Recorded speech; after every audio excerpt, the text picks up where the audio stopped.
कक्षा 10वीं गणित का एक महत्वपूर्ण प्रश्न, एक चर का रैखिक समीकरण, अध्याय 3 से। प्रश्न को अच्छे से पढ़ लीजिए, बार बार पढ़ें तभी आप समझ पाएंगे। वर्ग समीकरण बनाइए, यानी आपको वर्ग समीकरण बनाना है। कब बनाना है? जब दिए गए हैं क्या, आपको मूलों का योगफल का मान है ना, -8 और मूलों का गुणनफल का मान है 4। ये दोनों मान दिए गए हैं, तब आप वर्ग समीकरण बनाएंगे। तो सबसे पहले इन्हीं दोनों को लिख लेना है। समय बचाने के लिए हम पहले से लिख लिए हैं कुछ अंश। दिया गया है मूलों का योगफल, मूलों का योगफल है -8, ये लिख लेंगे। मूलों का गुणनफल क्या दिया गया है यहाँ पर, 4 +4 है।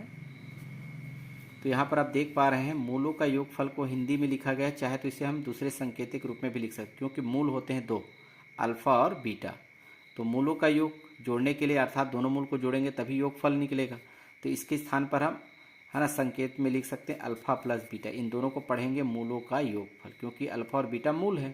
तो इसका मतलब मूलों का योगफल का संकेत होगा बराबर ये -1। मूलों का गुणनफल, मूल क्या है अल्फा और बीटा, इनका गुना करेंगे तभी फल प्राप्त होगा।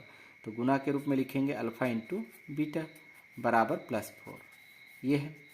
अब देखेंगे वर्ग समीकरण बनाना है तो फार्मूला याद होना चाहिए।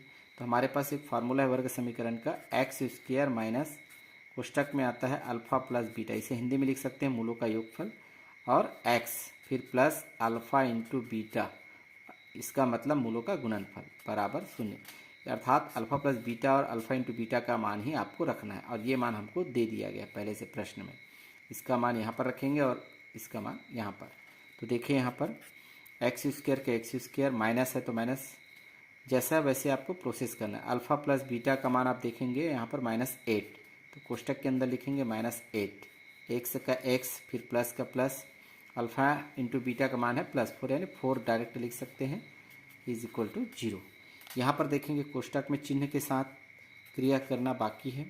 x² माइनस और माइनस, कोष्टक है मतलब गुना होगा, तो ऋण और ऋण का गुना धन होता है ना, प्लस होता है, +8 और x का x और +4 = 0। ये बन गया आपका वर्ग समीकरण, आपका आंसर होगा।